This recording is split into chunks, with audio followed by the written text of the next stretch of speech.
Paramashivoham. Om Nithyananda Paramashivoham. Om Nithyananda Paramashivoham. Om Nithyananda Paramashivoham. Om Nithyananda Paramashivoham. Om Nithyananda Paramashivoham. Om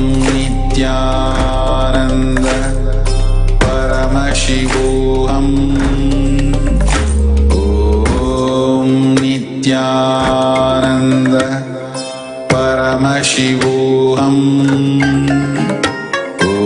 Om Nithyananda Paramashivoham. Om Nithyananda Paramashivoham. Om Nithyananda Paramashivoham. Om Nithyananda Paramashivoham. Om Nithyananda Paramashivoham. Om Nithyananda Paramashivoham.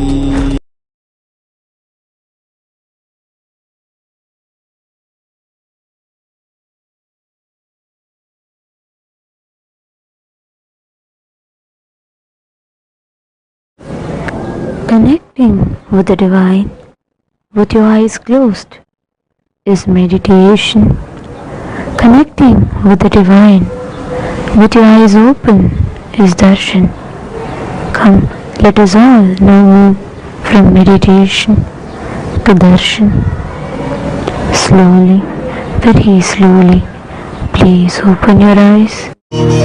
சுண்ணாம்பு போல சுருச்ச மோகத்துக்கு எங்க சூரிய நர்வமோசம் எங்கெங்கே வாச்சிச்சோ வெத்தல போல விரிச்ச மோகத்துக்கு எங்க சந்திர நர்வமோசம் எங்கெங்கே வாச்சிச்சோ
Vanambhumi, Kapusami, Namasami.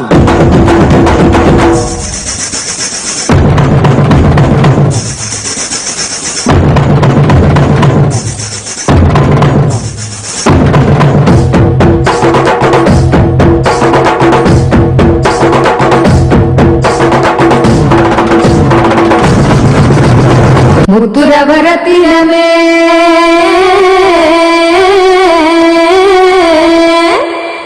முந்தவர தீர்ப்பவரே முத்துரவரத்தினமே முந்தவர தீர்ப்பவரே முத்துரவரத்தினமே முந்தவர தீர்ப்பவரே முங்கி வரும் எண்ணங்களை போக்கவைக்கும் ஆண்டவனே முங்கி வரும் எண்ணங்களை போக்கவைக்கும் ஆண்டவனே பாடு பண்பாடு பிறந்த நாள் கொண்டாடு பாடு பண்பாடு பிறந்த நாள் கொண்டாடு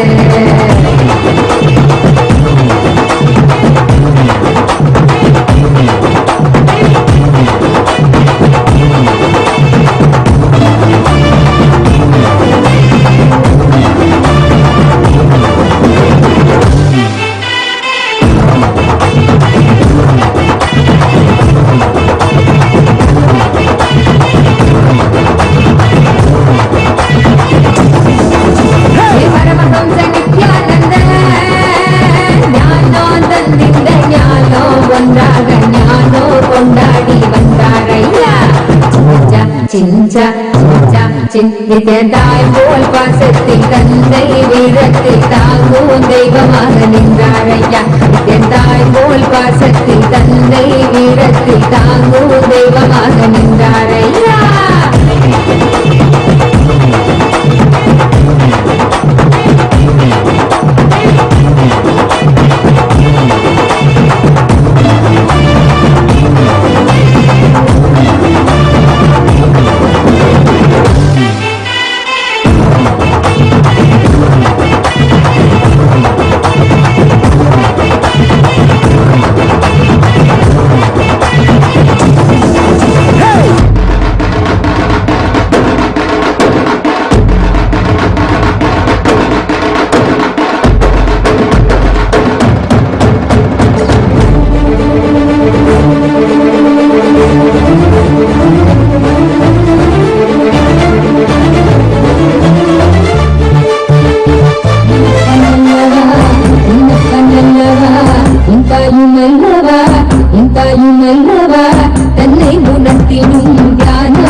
நல்லவா என்னப்ப நல்லவா என்னாயும் அல்லவா தன்னை உணர்த்திடும் தியானம் அளிக்கவா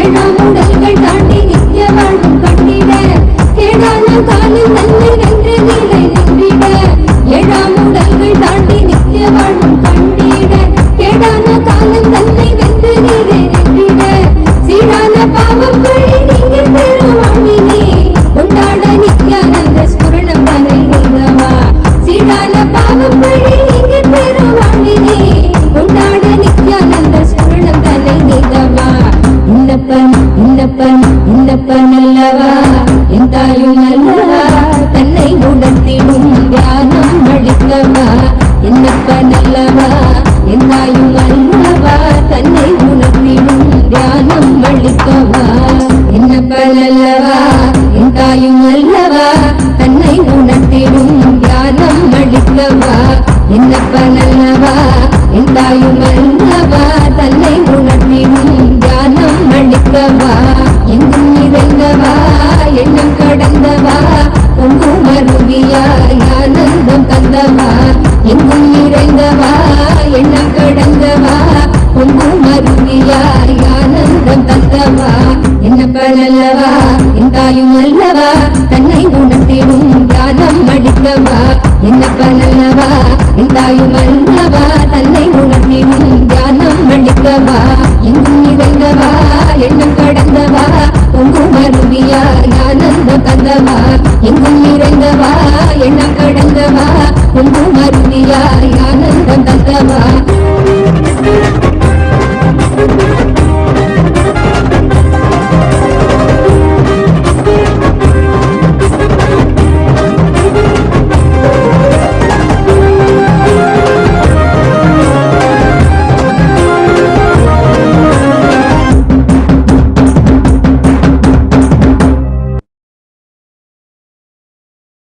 என்னப்பன் அல்லவா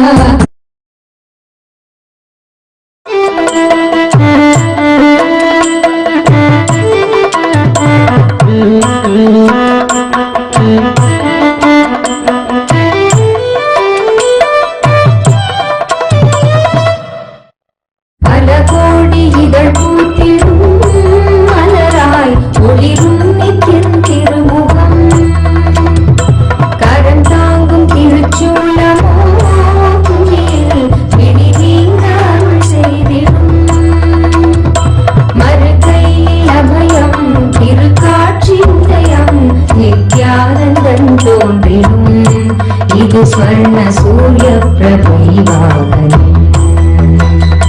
மறுகையில் அபயம் திருக்காட்சி உதயம் நித்யானந்தன் தோன்றிடும் இது ஸ்வர்ண சூரிய பிரபை வாகனம்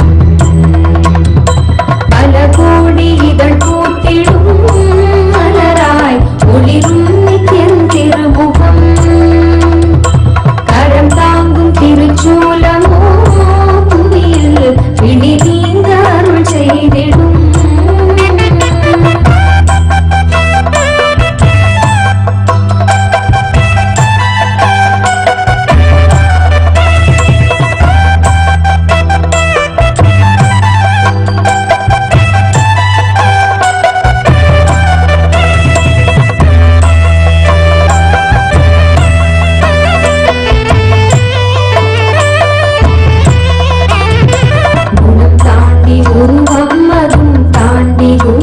நித்யம் தோன்றும் எழில்வாகனம் குணம் தாண்டி உருவம் அதும் தாண்டி குருவாய் நித்யம் தோன்றும் எழில்வாகனம் அருளாக அகவாழ்வின் இருள் நீக்கி சன்மார்க்க நெறி காட்ட அவன் காட்சி தரும் வாகனம் அருளாக அகவாழ்வின் இருள் நீக்கி சன்மார்க்க நெறி காட்ட அவன் காட்சி தரும் வாகனம் திருக்காட்சி கந்தரிகள் விரிந்திடும் வேண்டும் பல கேட்கும் மனம் மாயமாய் மறைந்திடும் பல கோடி இதழ் பூத்திடும் மலராய் ஒளிரும் நித்தியம் திருமுகம் கரம் தாங்கும் திருச்சூலமோ புவியில் பிடி நீங்க அருள் செய்திடும்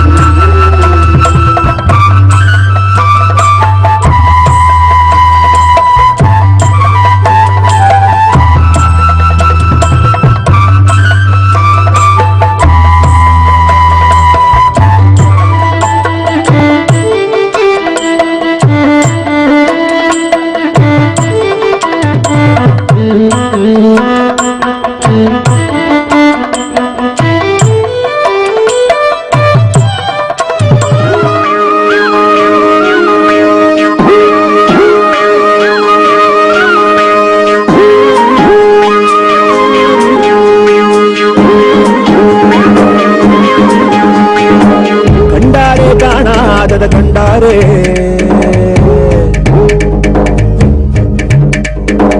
கண்டாரே காணாதத கண்டாரே ஒரு வீடு ஒரு கூடு அட எதுவும் கிடையாதே சாக்காடு பிடிமூப்பு அதையெல்லாம் கடந்தாரே கண்டாரே கைலாசம் கண்டாரே கூத்தாடும் ஜடையாண்டி அதை குறியா கொண்டாரே அதோடு கதை பேசி சிவஞானம் கண்டாரே பத்தோட ஓரட்டு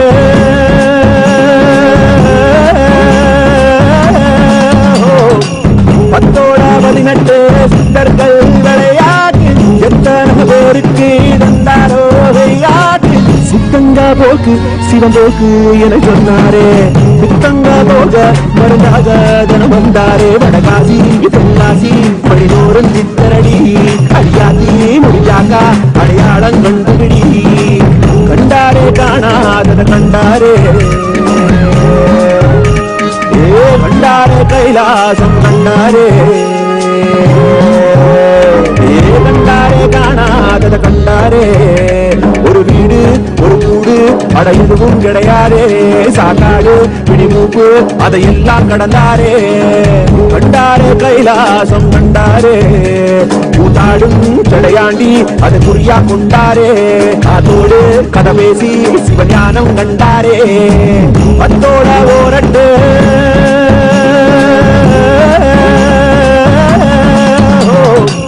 பத்தோட 18 சித்தர்கள் விளையாட்டு எத்தனை பேருக்கு தந்தாரோ விளையாட்டு சித்தங்கா போக்கு சிவம் போக்கு என சொன்னாரே சித்தங்கா போக மருந்தாக தினம் வந்தாரே வடகாசி தென்காசி படிதோறும் சித்தரடி அடியாத்தி முடிஞ்சாக்கா அடையாளம்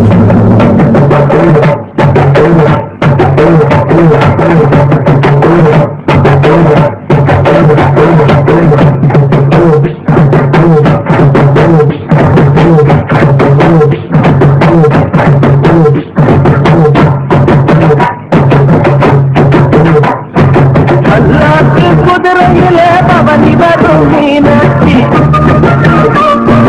ஆண்டிகள் சத்தரிடம் பாதவத்தரா காட்சி ஊரோரும் ஊருக்குள்ள அவராடி தெருக்குள்ள பூமான தோல் மீது போன அல்லாக்கு குதிரையிலே பவனி வரும் மீனாட்சி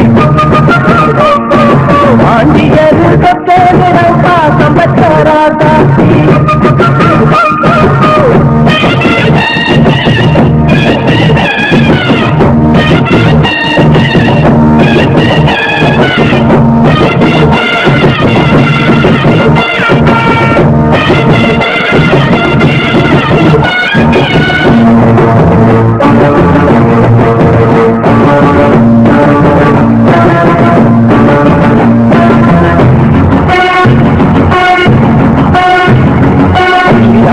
வீரமுள்ள ராசாதிராசனுக்கு பூமாலம் போடு இருந்தாள் ஒரு போனேறு போட்டி வரும் பெருநாள் வீராதி வீரமுள்ள ராசாதிராசனுக்கு பூமாலம் போடு இருந்தாள் ஒரு போனேறு போட்டி வரும் பெருநாள் மாறாத அன்பு வச்ச மகராட்சி மறையாத சின்னம் வச்ச மீனாட்சி ஊரோடும் பேரோடும் உறவாகும் ஒரு காட்சி மனசும் மனசும் இணைய ஒரு நாள் திருநா பிறந்தது அல்லாக்கு குதிரையில் கவனி வரும் மீனாட்சி காஞ்சியது சத்தரிடம் பாசம் வச்சதா காட்சி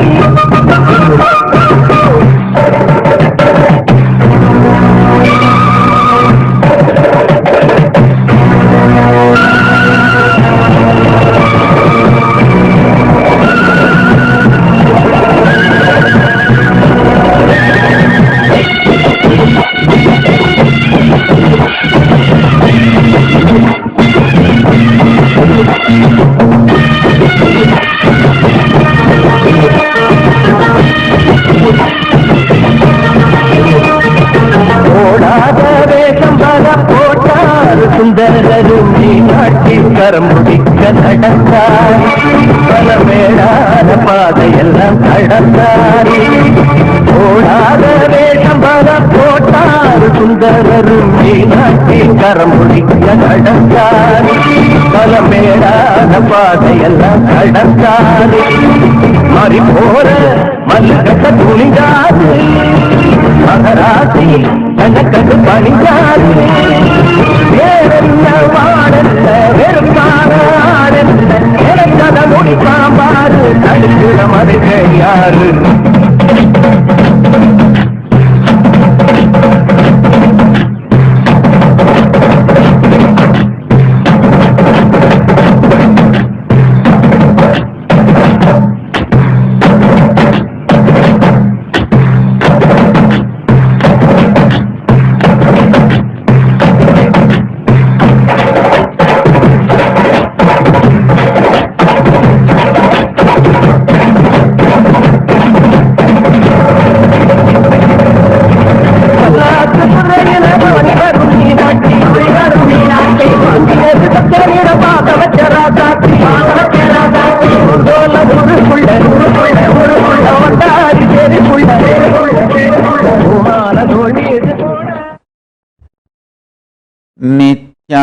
नित्यानन्देश्वर परमशिव समारम्भाम् नित्यानन्देश्वरि पराशक्ति मध्यमाम् अस्मदाचार्यपर्यन्ताम् वन्दे गुरुपरम्पराम्.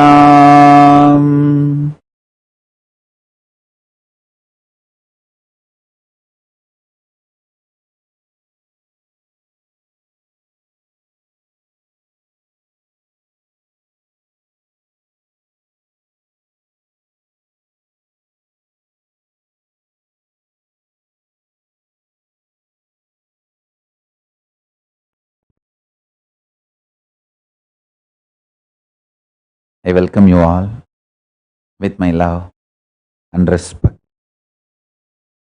I welcome all the living and practicing Hindus, de facto Kailasians from all over the world. I welcome all the Sarvanyapita Kartas, Ejamans, manifestors, Sarvaparityagis, Srimahans, Mahans, Kotari, Tanedar, visitors, viewers, Kayakalpa Yoga participants, Kailasa's e-Gurukul students, Kailasa's NHU students, ministers, ambassadors, I welcome all of you with my love and blessings.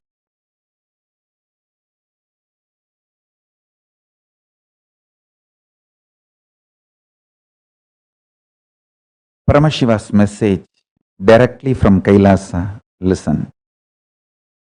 First principle of your personal existence is superconsciousness. Listen. First principle of your personal existence is superconsciousness.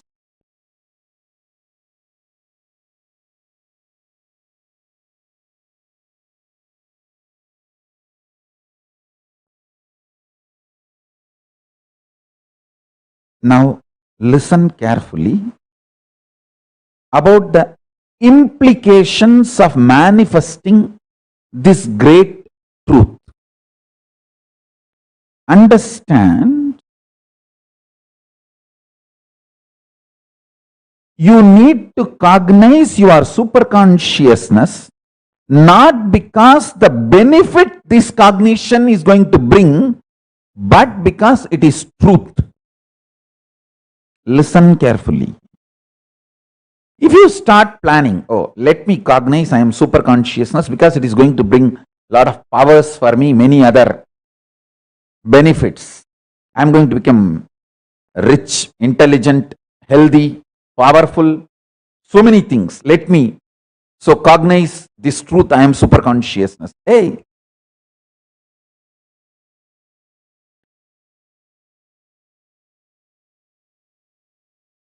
if you believe, if you decide to cognize your super consciousness, because of the benefits it is going to bring, it is called kamya tapas. Kamya tapas is okay, but at one point of your life, if you suddenly lose interest over the results this truth can bring, you may decide not to cognize this truth. But if you cognize this truth, your super consciousness, because it is truth, not just because the benefits it will bring, it is called cognizing the Satya for the sake of Satya, because it is Satya. This is the most direct, simple way of realizing and living the truth. Listen carefully. Super consciousness is all about intense life positivity. It does not end when your body ends operating. When your body decides to disintegrate and go back to 5 elements, the super consciousness does not disintegrate, does not disappear.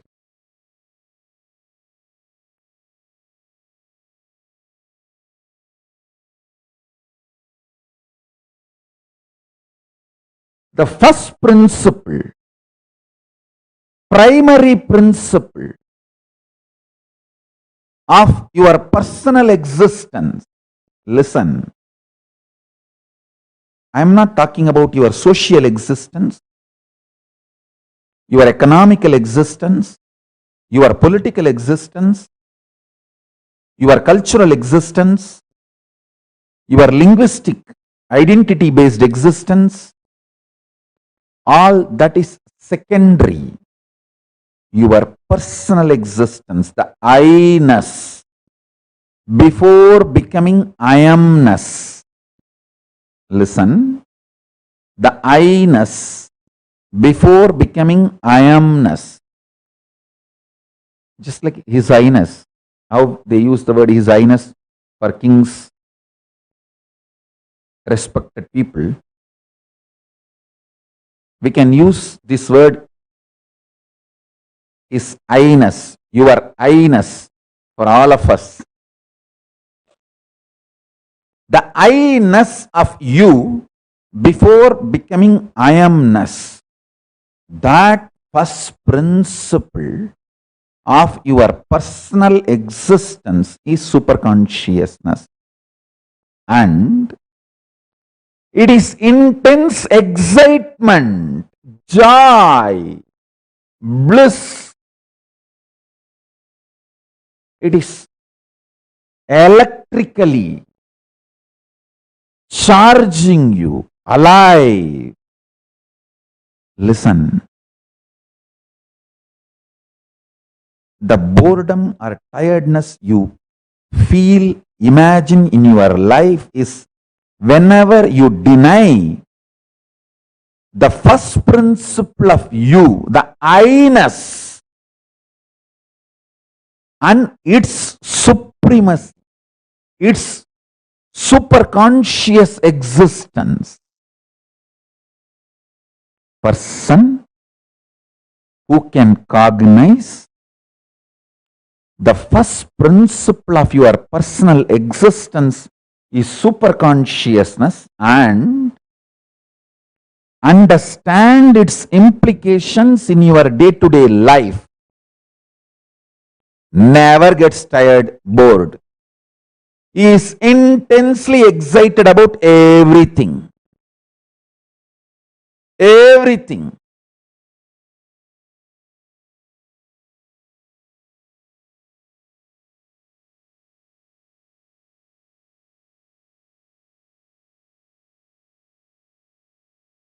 He is intensely excited about everything.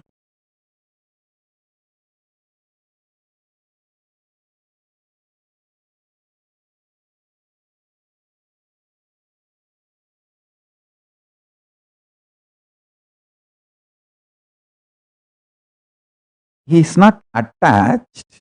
Listen carefully. Attachment raises from insecurity. Excitement raises from superconsciousness. For example, last few days I am sitting and finding out. You will be surprised in such busy routine lifestyle. I am so busy in building the KAILASA in multi-level, establishing diplomatic relationships and so many things all over the world happening. In this busy routine, I was so excited in planning about getting lion cub for Skandamata. I wanted Skandamata to grow up with a lion and peacock. She is Parashakti and Subramanya, means the energy which gave birth to Subramanya. That's Skandamata. She is incarnation of that. So I wanted her to grow with a lion and a peacock.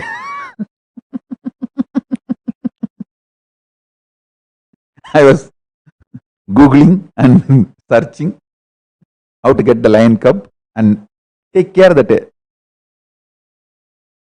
lion grows as vegetarian. Finding out all the international laws. Not only that, see, as far as the health of the baby and protection, that I can manage. That is not at all a problem. Just with a daily Nevedyam, prasadam of my puja, Atma puja, whatever I offer to Paramashiva, with that, the cub will grow. That is enough. That is not the big thing. But the international laws of getting the cub and growing it very protected way and all that.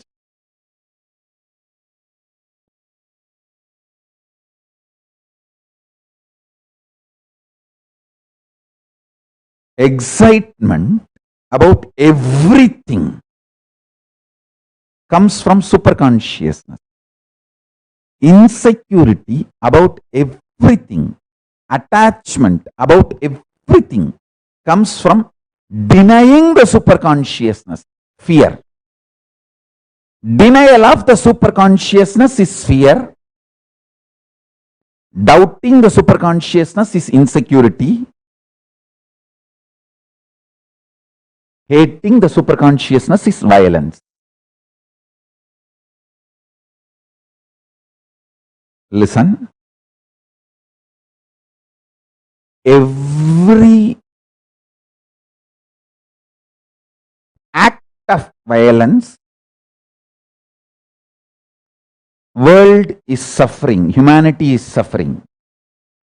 Every cognition of violence, every thought, action, word strengthens violence is from denial of superconsciousness. Wherever the superconsciousness, its existence is denied as the first principle of the personal existence, violence starts. Violence cannot grow on superconsciousness. Violence grows when superconsciousness is denied.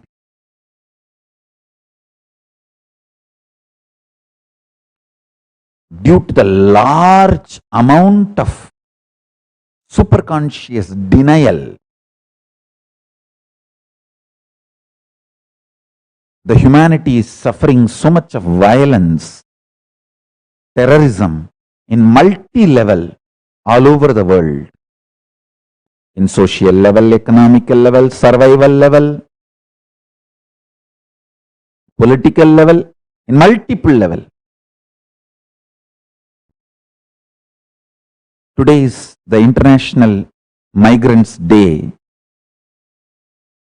The important problem we need to address is migration has become a necessity. It is no longer a choice. Why? Why? Migration has become a necessity. It's no longer a choice. See,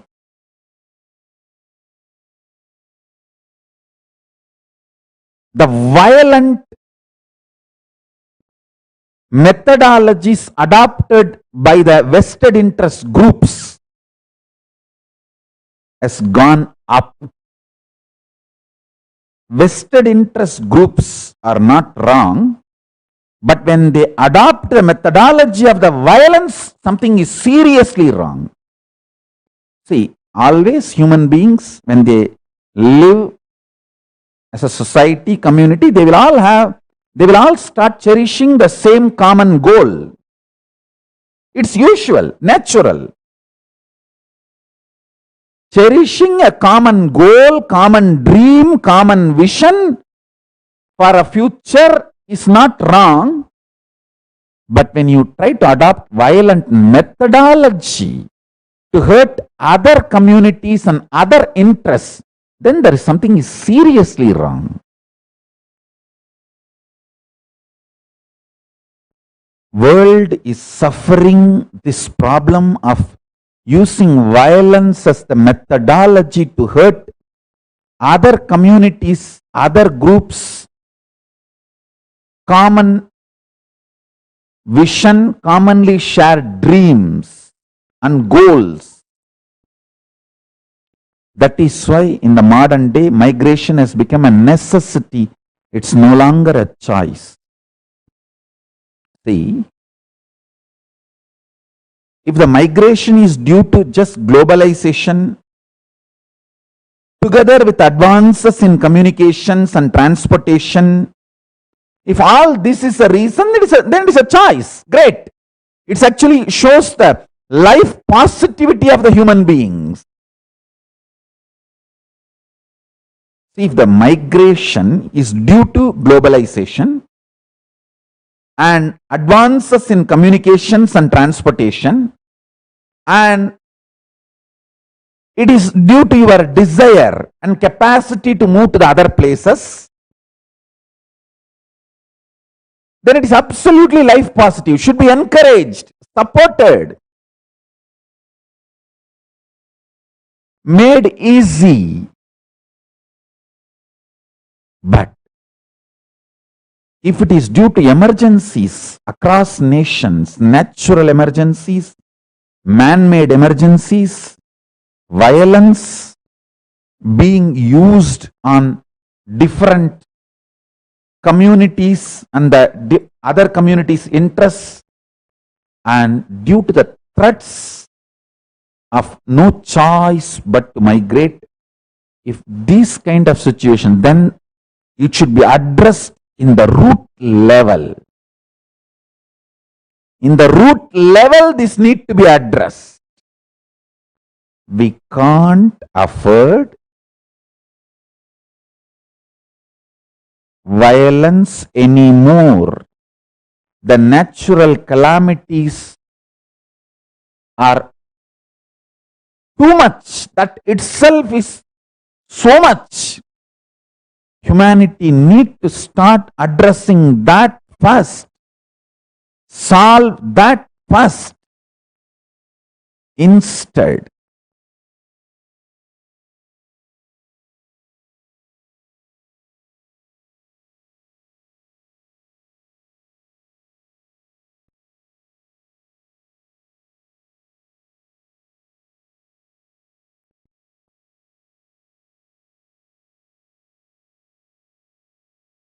if we are creating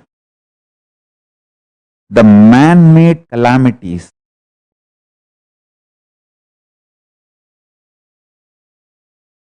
I think it is something seriously wrong. Understand? We are a civilized society. It is time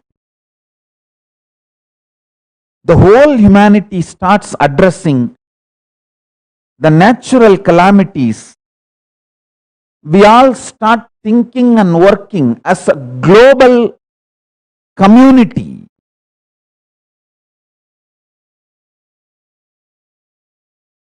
Let's all get mature. let's all get matured. I think few days before in the Satsang I was describing maturity. See,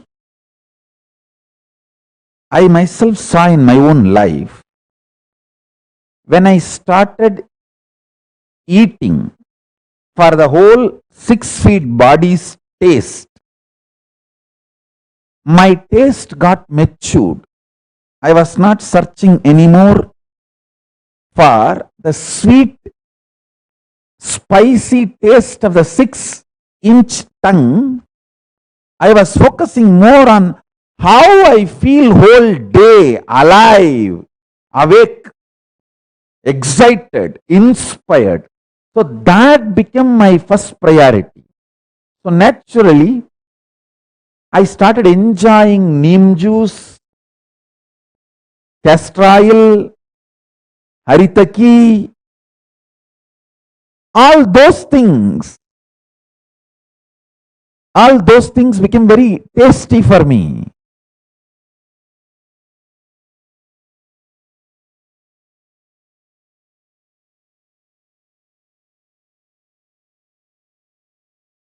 Listen,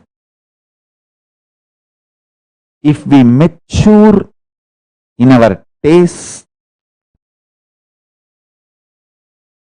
if the human beings start getting matured in our taste, how our commonly cherished goals are dear to our heart, same way for every community, every society, every nation, their commonly cherished goals are very dear to their heart. We should let them live.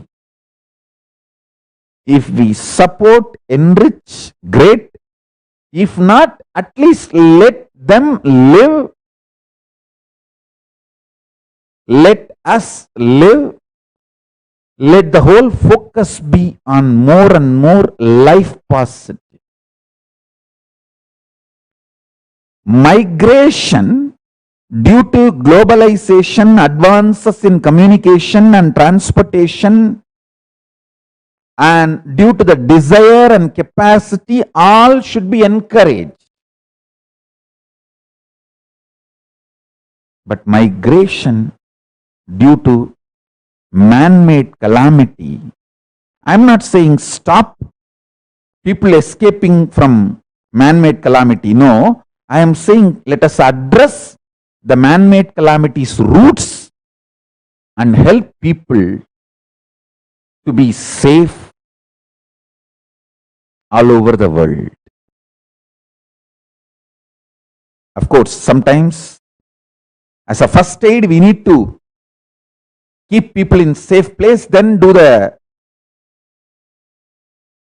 work of bringing peace, trust, all that. Fundamentally, we human beings need to become mature. Paramashiva has given such beautiful planet Earth for us and such powerful superconsciousness which can cognize anything in the universe.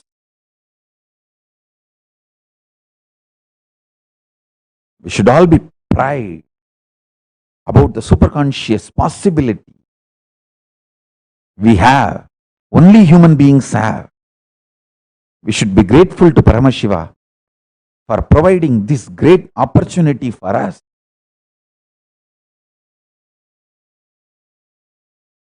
And should celebrate, intelligently celebrate the life positive human possibilities. KAILASA nation is all about celebrating superconscious life positive possibilities for human beings. Whether it is a power manifestation science or alchemy science or Hindu medicinal systems. A Hindu medicinal system itself, the medicine the herb which you consume for cleaning your stomach from gas, fat, unnecessary mucus. The same herb is processed with the sacred sounds, helps you to levitate. Understand? Herbs which removes your muscular pains. Somebody has a muscle pains. In Hindu medicine, the herbs used, the same herbs, if it is processed with the powerful sounds, mantras, the same herbs can help you build muscles. Herbs which is used to clean your stomach, detox your stomach, the same herbs, if it is processed with mantra and you take it, you can levitate. The whole alchemy science of Hinduism is such powerful, super conscious centric.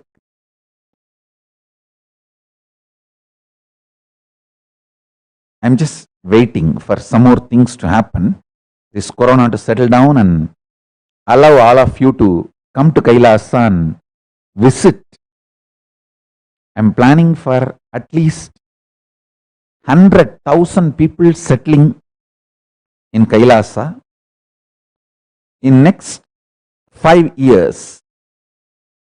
And in next 10 years, everything Paramashiva has given to us in Vedagamic traditions and still giving us. Everything should be organized and made available to the world user-friendly way. Whether Hindu spiritual enlightenment science, the superconscious possibilities, Hindu medicine, Hindu physics, Hindu biology, Hindu chemistry, Hindu administration, everything. Everything. That's the way I'm planning for the KAILASA. We have so much to offer to the world. I wanted to address especially NRI Hindus. Oh, Hindus who are sitting all over the world outside India. You guys are the only hope for the Hinduism's future. You all are migrants. You all have migrated. You know the world. You know the importance of Hinduism. When you leave India and go to different countries, only then you stop taking Hinduism for granted. You start realizing its value and how much the Hinduism has contributed to your life.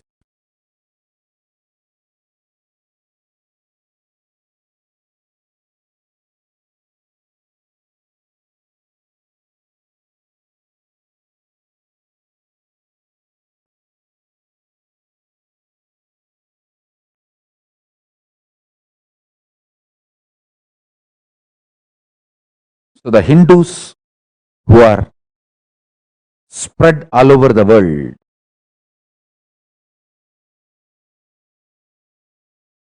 the countries where you are minority,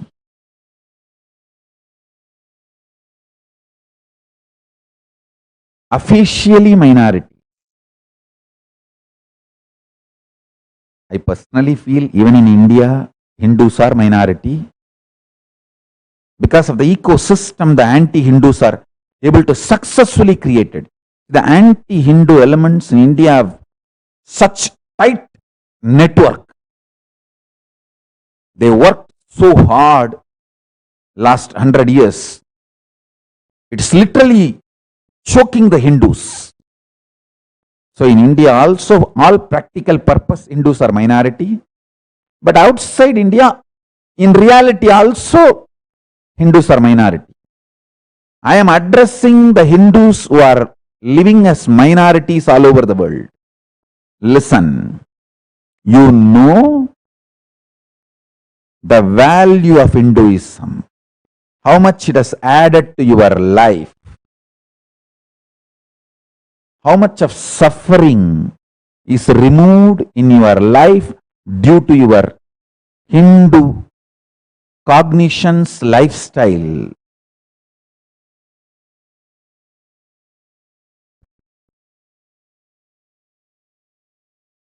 So, I am addressing all of you.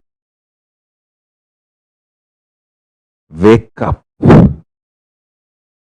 You all have built thousands of temples all over the world.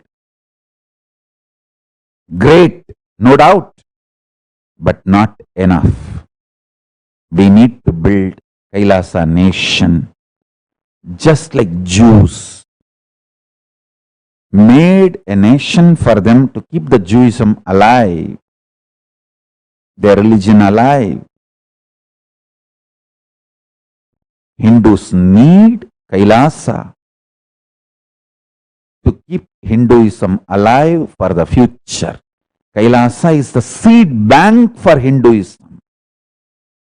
We need a seed bank to keep Hinduism alive.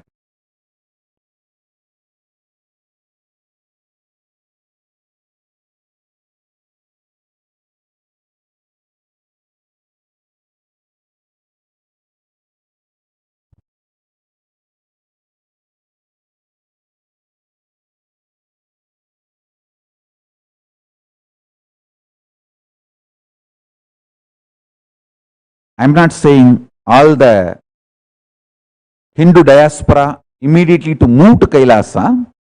I am saying wherever you are, plan to support and make Kailasa happen as quickly as possible. If some of you are interested in moving to Kailasa, great. But even otherwise, from wherever you are, see, all over the world, Jews, wherever they are, how they feel the need for the Israel. Same way, Hindus need to first realize the need for Kailas to keep the Hinduism alive, to keep the Hindu narrative alive, legitimate.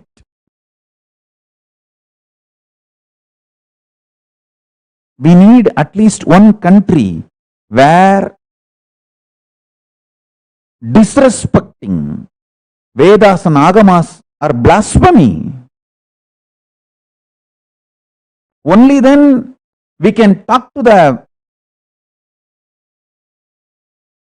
multinational companies, social media companies like Facebook, YouTube, many other organizations, telling them, hey, by law, it is a blasphemy in this country. So please recognize the Hindu scriptures are sacred, and disrespecting them, abusing them is wrong. We need to talk to those multinational companies legitimately. See, many companies are ready to listen if we talk legitimately. They are not fanatics. They are very open. But we need a legitimate body which declares all these are sacred, constitutionally sacred, and take it to them. So, Kailasa has a purpose and we really need it. We really need it.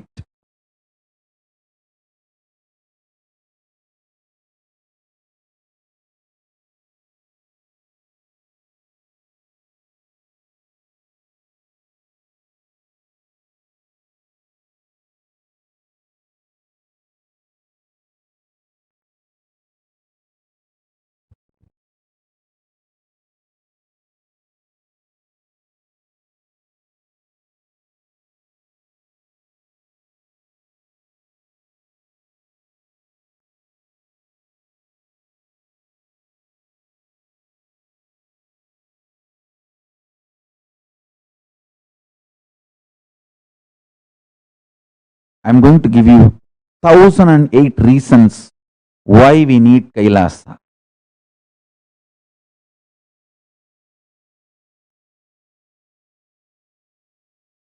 Hinduism needs to be given a exclusive attention to keep it alive.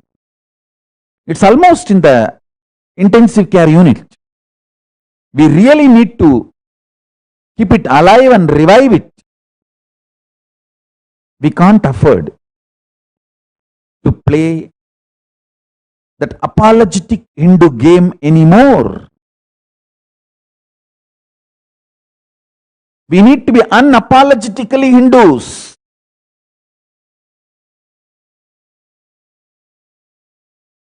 We need to have pride to have the jata, the Hindu jewelry, dress, lifestyle. We need to have courage to radiate Hinduism as a lifestyle. Stop this rest in peace when you are sending a condolence or obituary messages, obituary or condolence messages. Be bold enough to write rest in Paramashiva. Why rest in peace? Where will you find eternal peace other than Paramashiva Padam?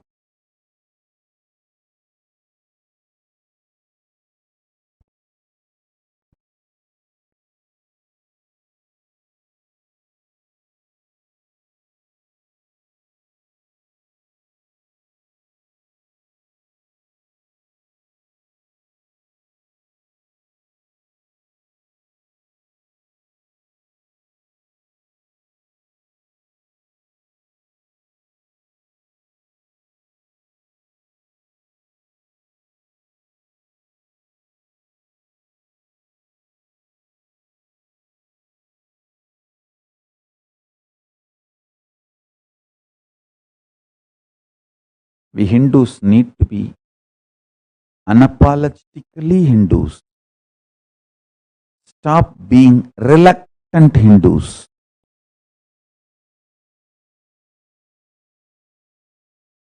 உலகம் முழுவதிலும் அமர்ந்திருக்கும்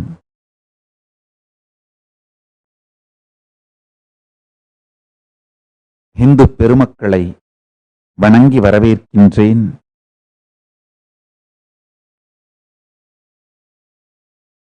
ஆய்ந்து அறிந்து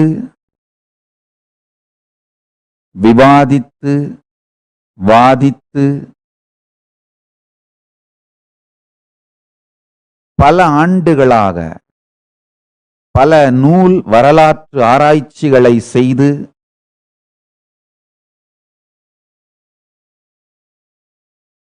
வெறும் நம்பிக்கையை மாத்திரம் சாராது ஆதாரங்களையெல்லாம் ஒன்று திரட்டி அறிவார்ந்த தெளிவான வாத பிரதிவாதங்கள் நிகழ்த்தி பரமசிவ பரம்பொருளின் பேரருளால் நாங்கள் எடுத்த சில முடிவுகளின் தொகுப்பை பரமசிவ பரம்பொருளின் பேரருளால்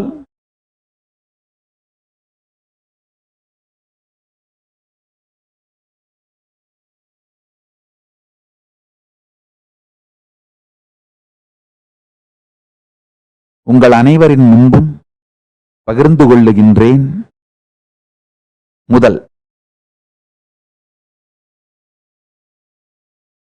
மனிதனின் பூர்வீகம் ஆதி பூமியில் குமரிக்கண்டமே.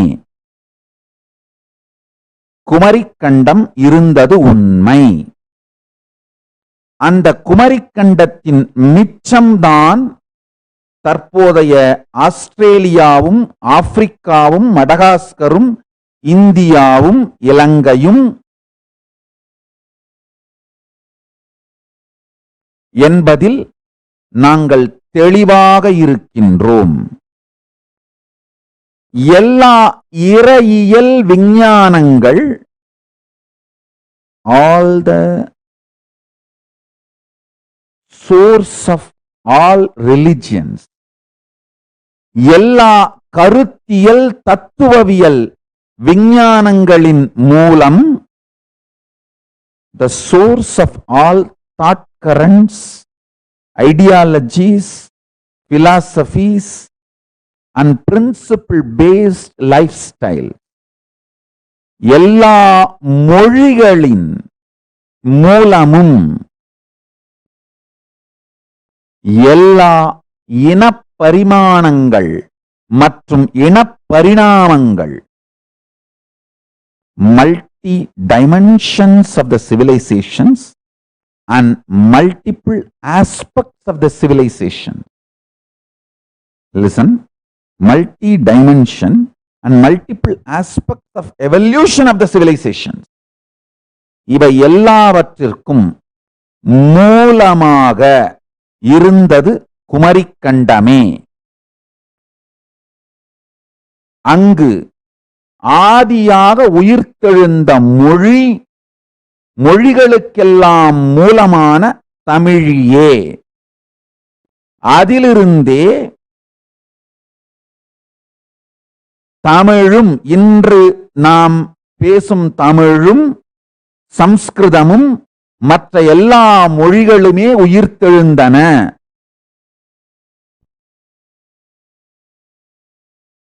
நன்றாக புரிந்து கொள்ளுங்கள். மொழியியலை உபயோகித்து இறையியலை அழிக்க முயற்சிப்பதோ, இறையியலை உபயோகித்து மொழியியலை அழிக்க முயற்சிப்பதோ முட்டாள்தனம். அதே போல மொழியியலுக்குள்ளேயே இந்த மொழி உயர்ந்ததா அந்த மொழி உயர்ந்ததா என்று கேட்பதே, உங்கள் வலதுகண் உயர்ந்ததா இடதுகண் உயர்ந்ததா என்று கேட்பதை போன்று முட்டாள்தனமானது. ஒரு பல்கலைக்கழகத்திலே பிசிக்ஸ் டிபார்ட்மெண்ட் உயர்ந்ததா கெமிஸ்ட்ரி டிபார்ட்மெண்ட் உயர்ந்ததா அப்படின்னு கேட்கிறது முட்டாள்தனமானது. இயற்பியல் அது செய்ய வேண்டிய நன்மைகளை உலகத்திற்கு செய்ய வேண்டும், வேதியியல் அது செய்ய வேண்டிய நன்மைகளை உலகத்திற்கு செய்ய வேண்டும், ஒவ்வொரு இயலும் அதனதன் நன்மைகளை உலகிற்கு செய்ய வேண்டும். தமிழ் உயர்ந்ததா சம்ஸ்கிருதம் உயர்ந்ததா என்பதே விஷமத்தனமான கேள்வி. இந்த வாதத்தினால் வருகின்ற பக்கவாதங்கள் எல்லாமே, இந்த வாதத்தால் வருகின்ற பக்கவாதங்கள், பின்விளைவுகள் எல்லாமே விஷமத்தனமானவை. இவைகள் எல்லாமும், அதாவது எல்லா கருத்தியலும், எல்லா இறையியல்களும், எல்லா மொழியியல், இவைகள் எல்லாமே பரமசிவ பரம்பொருள் தானே நேரடியாக பூமிக்கு இறையனாராக சுந்தரேச பெருமான் சொக்கநாதனாக வந்திருந்து ஆதி பாண்டிய மன்னனாய் தானே இருந்து மனித சமூகத்தை நிறுவினார் என்பதை நாங்கள் தெளிவாக புரிந்துள்ளோம். இது உறுதியான, அறுதியான, இறுதியான தீர்ப்பு. எம்பெருமான் சுந்தரேச பெருமான் சொக்கநாத பெருமானே நேரடியாக இறையனார் என்கின்ற பெயர்தாங்கி குமரிக்கண்டத்தின் ஆதி பாண்டிய மன்னனாக வந்தமர்ந்து அருளாட்சி, அரசாட்சி, மொழியாட்சி, பொருளாட்சி என்கின்ற எல்லா துறைகளிலும் தன் ஞானத்தை உலகத்திற்கு வழங்கி மனித சமூகத்தை உயிர் பெறச் செய்தார், அமைத்து அளித்தார் என்பதில் நாங்கள் தெளிவாக இருக்கின்றோம். காலப்போக்கிலே பல்வேறு காரணங்களாலே மனிதன் சில காலங்களில் அவைகளை இழந்தும் மீண்டும் பெற்றும் மீண்டும் இழந்தும் இந்த விளையாட்டுகளுக்கெல்லாம் ஆளாகி இருக்கின்றான். இந்த விளையாட்டுகளிலெல்லாம் மேலும் கீழும் ஏறி இறங்கி இருக்கின்றான். ஆனால் அறுபடாத ஞான பரம்பரையாக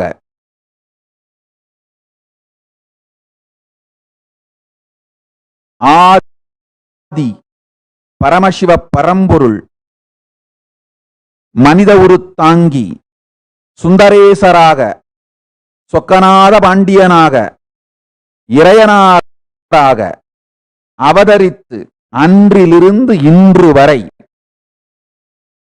293வது என் வரை அறுபடாத ஞான பரம்பரையாக வாழையடி வாழையென தேவராஜ சம்பிரதாயம் என்று சொல்வார்கள். பெருமானே வந்து அருளாட்சியும் அரசாட்சியும் இரண்டும் நடத்துகின்ற பெரும்பேறு பெற்ற இந்த ஞான பரம்பரை மலர்ந்தாக வேண்டிய கைலாயமாக அமைக்கப்பட்டாக வேண்டிய, மறுமலர்ச்சி செய்யப்பட்டு உலகத்திற்கெல்லாம் அளிக்கப்பட வேண்டிய காலம் வந்துவிட்டதனால் இந்த கைலாயம் மலர்ந்திருக்கின்றது. எம்பெருமான் இறையனார், சொக்கேசப் பெருமான், சுந்தரேசப் பெருமான் ஆதி பாண்டிய மன்னனாக வந்து இந்த தேவராஜ பரம்பரையை, தேவனே மகாதேவனே வந்து ராஜ்யம் நடத்துகின்ற இந்த தேவராஜ பரம்பரையை உருவாக்கி வைத்து மீண்டும் மீண்டும் பல காலகட்டங்களில் தானே அவதரித்து இங்கு அருளாட்சியும் அரசாட்சியும் மொழியாட்சியும் தானே முன்னிருந்து நடத்தி மனித இனத்திற்கு மீண்டும் மீண்டும் மீண்டும் இந்த மிகப்பெரிய ஞான வாழ்க்கை முறை, த என்லைட்டன்மெண்ட் ஈகோசிஸ்டம், ஞான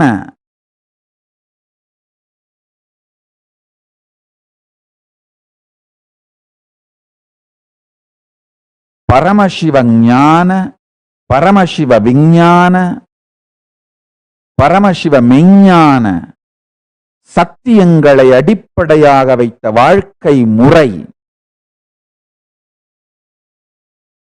இதை மீண்டும் மீண்டும் மீண்டும் புனரமைத்து மறுமலர்ச்சி செய்து உலகத்திற்கு அளித்துக் கொண்டே இருக்கின்றார். வாழையடி வாழையென வந்ததிரு ஞான கூட்டம், வந்த ஞான திருக்கூட்டம், கைலாசோன்னத, கைலாசத்தின் மிக உயர்ந்த துவாதசாந்த ஷியாமளாபீட சர்வஞ பீடம். இந்த பரம்பரை, இந்த சிவஞான பூத பரம்பரை பொலிய வேண்டிய காலம் வந்ததனால் கைலாசம் மலர்ந்திருக்கின்றது.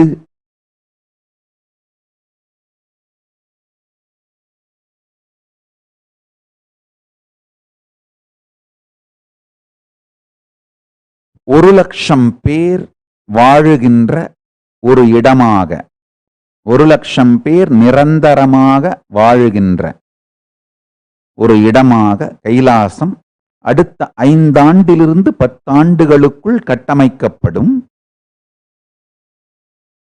பரமசிவ பரம்பொருள் குமரிக்கண்டம் செய்தபோது என்னென்னவெல்லாம் இறையியல் விஞ்ஞானங்கள், மொழியியல் ஞானங்கள், அரசியல், அறிவியல், சக்தி இயல், புவியியல், புவியியல் சார்ந்த அறிவு,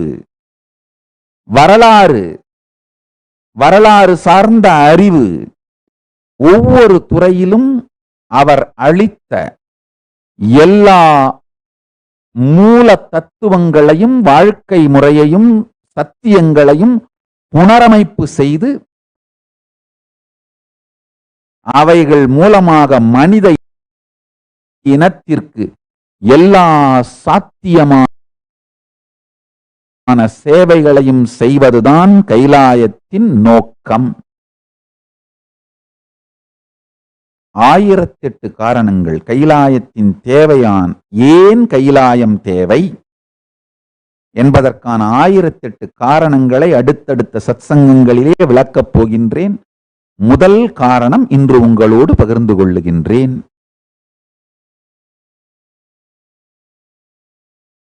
குமரிக்கண்டத்தின் மறுமலர்ச்சியே கைலாசம். மகா கைலாசம் அந்த வாழ்வியல் முறை பரமசிவ பரம்பொருள் நேரில் வந்து பூமியில் மலரச் செய்ததுதான் குமரிக்கண்ட வாழ்க்கை முறை. அதை மீண்டும் மலரச் செய்வதுதான் கைலாசத்தின் நோக்கம்.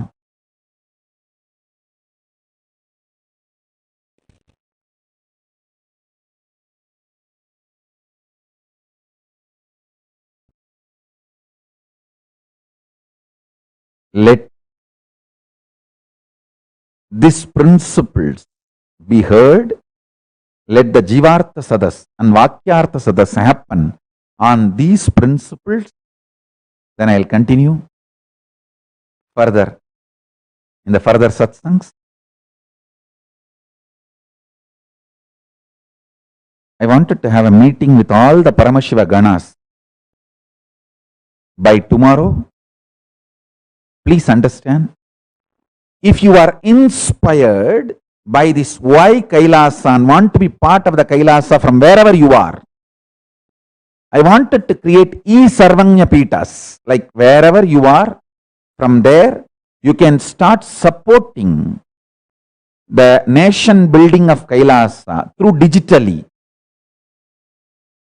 Digitally you can support building Kailasa in multiple ways from wherever you are, raising more resources, treasure, time, talent through donations and various other activities from wherever you are. Legally you can support Kailasa nation building. We will be having a meeting for that. All inspired hands,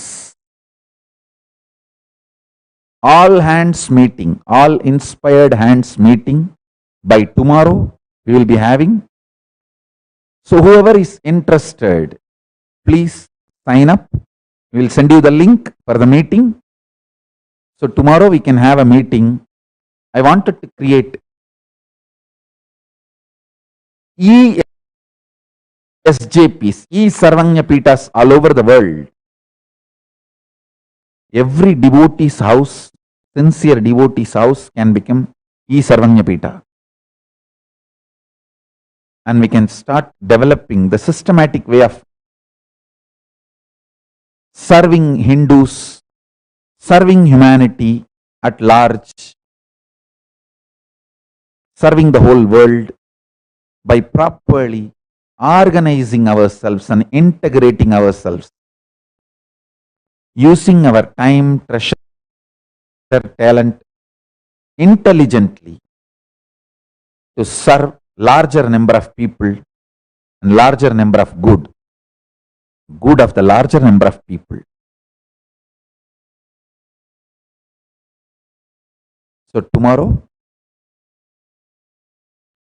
10 p.m. Indian Standard Time, 10 p.m. Indian Standard Time, we will be having this meeting, all hands meeting. Whoever is inspired to build Kailasa, you can come and attend the meeting. After attending the meeting, you can sign up for various possibilities and we will start grooming, helping, supporting you. It will be literally building the e-governance system of Kailasa. Kailasa is going to have 2 governance systems, E-governance will be global. Governance will be centered in Kailasa. Physically centered in Kailasa will be government of Kailasa. And globally, we will be having a structure called e-government of Kailasa. So tomorrow, we are going to have a meeting to build a e-government structure all over the world. So from e-government, we will evolve the government structure. We already have certain structure, but we wanted to expand it and evolve it to the next level. So with this, I bless you all.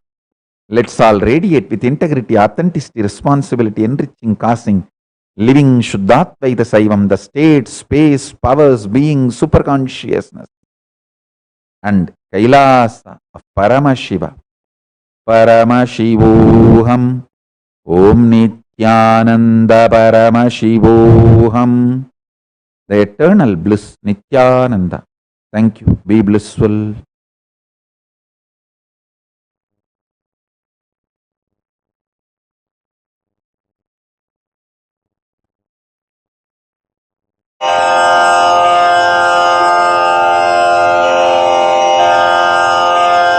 Shri कैलासोन्नतद्वादशान्त Shyamala पीठारूढ Shri Meenakshi सुन्दरेश्वरा भिन्न स्वरूप परशिवपुत्र रत्न कुमार गुरुमण्यतुल्यावतार श्री पार्वती स्तन्यपानलब्ध दिव्य ज्ञान विश्रुत सकल निगमागम सारभूत द्राविड वेद प्रवक्त्रे श्रीमत् परमशिव करुणा समधिगत मुक्तामय चतुरश्रयान गीयमान छत्र चामर श्रीचिह्न काहलादि समस्त बिरदावल्यलङ्कृत ज्ञान विज्ञान चक्रवर्ती सर्वजन संघ सद्यो निर्वाण दीक्षा व्ययापवर्गवर्ष विश्राण जीमूत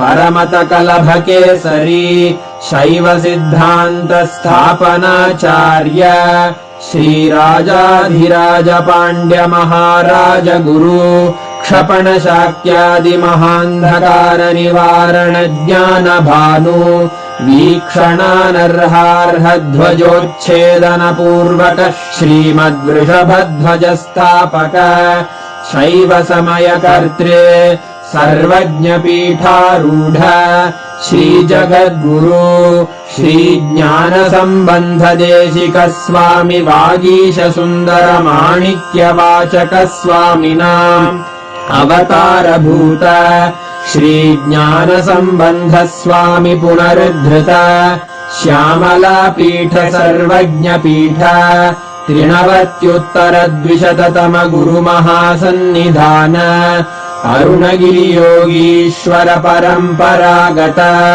अरुणाचल सर्वज्ञ पीठ गुरु महासन्निधान कैलास परंपरागत कांची कैलास सर्वज्ञ पीठ त्रयस्त्रिंशदुत्तर द्विशततम गुरु महासन्निधान नित्योत्सव नित्य मंगल नित्य कल्याण नित्य रजित कैलास परंपरागत आदि कैलास नित्यानंद पीठ महासंस्थान महासिंहासन पीठ कर्तः साक्षात् श्री परमशिव समुद्भूत कैलास परंपरागत वैवस्वत मनु इक्ष्वाकु हरिश्चंद्र भगीरथ श्रीरामचंद्र शूरसेन इत्यादि अनवच्छिन्न सार्वभौम चक्रवर्ती परंपरागत चतुष्षष्टि योगिनी मंडित चतुष्षष्टि संप्रदाय प्रवर्तक मनुधर्म शासन सूर्यवंश प्राप्त सर्वज्ञ पीठ सुरांगी साम्राज्य मूर्धाभिषिक्त चूड़ामणे साक्षात् श्री परमशिव समुद्भूत कपिल महागुरु पुनरुद्धृत महानिर्वाणि पीठ अष्टोत्तर सहस्र श्री महामंडलेश्वर साक्षात् श्री परमशिव सिंहासनाभिषिक्त समस्त गणनायक श्री महागणपति समारंभ अनवच्छिन्न पीठाधीश्वर गुरु परंपरा प्राप्त अटल पीठ अष्टोत्तर सहस्र श्री अटल पीठाधीश्वर धर्म मुक्ति स्वर्गपुर स्वर्ण पीठ त्रयोविंश गुरु महासन्निधान कैलास परंपरागत आदिपीठ सर्वज्ञ पीठ जगद्गुरो श्री कैलास पुनरुद्धारक श्री कैलास परमाचार्य श्रीमत् परमहंस परिव्राजकाचार्य वर्य सच्चिदानंद प्रणव स्वरूप श्रोत्रिय ब्रह्मनिष्ठ श्रीमज्जगद्गुरु श्रील श्री भगवत् श्री नित्यानंद परमशिव श्री ज्ञान संबंध देशिक परमाचार्य स्वामिन् अत्रागत्य परिपाल्य च अस्मान् विज्ञान वितरणेन विजयी भव जय जय।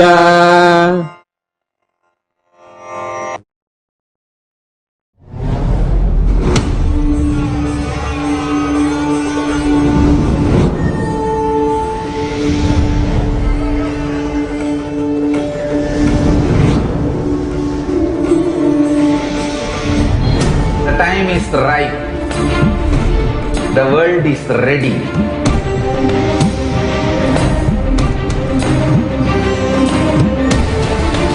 You are going to experience literally Paramashiva.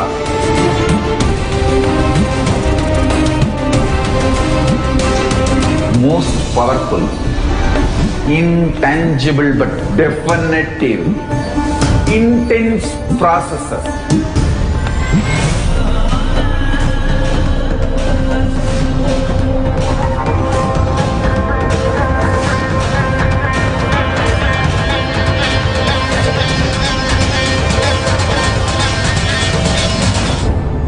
This is the most powerful spiritual nuclear explosion, the strong force of Kailasa landing on planet Earth directly. One thing I can be sure, you will not exist end of the program. I can guarantee that. Only Paramashiva will be there.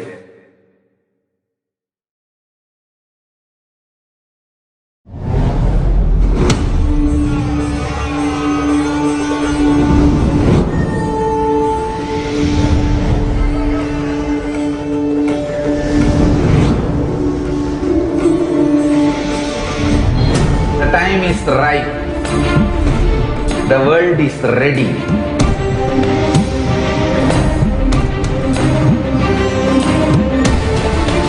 You are going to experience literally Paramashiva.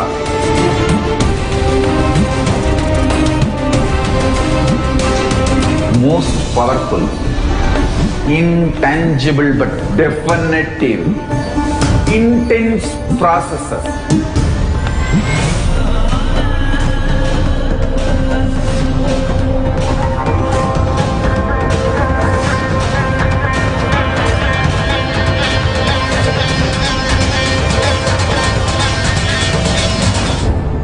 This is the most powerful spiritual nuclear explosion, the strong force of Kailasa landing on planet Earth directly. One thing I can be sure, you will not exist end of the program. I can guarantee that. Only Paramashiva will be there.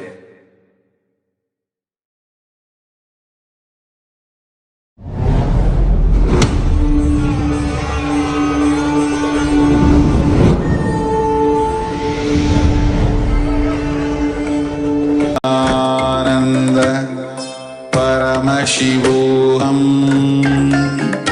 Om Nithyananda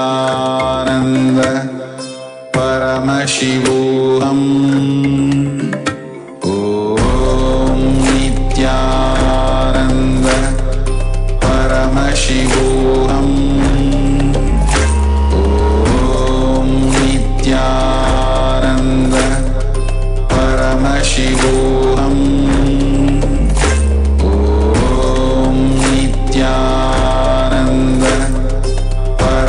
Paramashivoham. Om Nithyananda Paramashivoham. Om Nithyananda Paramashivoham. Om Nithyananda Paramashivoham.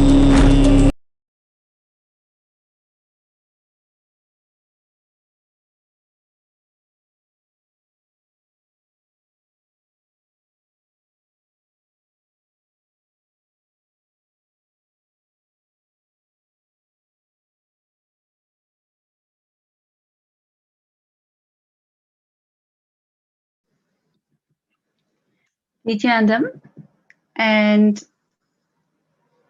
what an amazing satsang, and what an amazing invitation to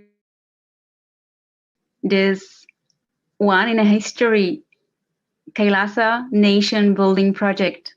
So you can be part of the meeting that will happen tomorrow at 10 p.m. Indian Standard Time by emailing us at contact@kailasa.org. And you can see the email address on the screen. So we are looking forward to see you there and co-create with us the new world, the KAILASA, the only Hindu nation. So thank you so much for joining us. Please remember, there are blogs before the blessings, darshans, and the satsangs of our beloved Swamiji. So please join us for Vakyartha Sadhas to explore and enhance the truths, the satyas, and of course join the meeting at 10 p.m. IST by emailing us at contact@kailasa.org. Thank you once again for joining us today, and we see you tomorrow. Nithyanandam. Om Purnamada Purnamidam Purnat Purnamudachyate Purnasya Purnamadaya Purnameva Vashishyate. Om Shanti Shanti Shanti. Hari Om Tat Sat. Bhagavan Shri Nithyananda Paramashivam Parukar Pranamastu. Om Nithyanandam.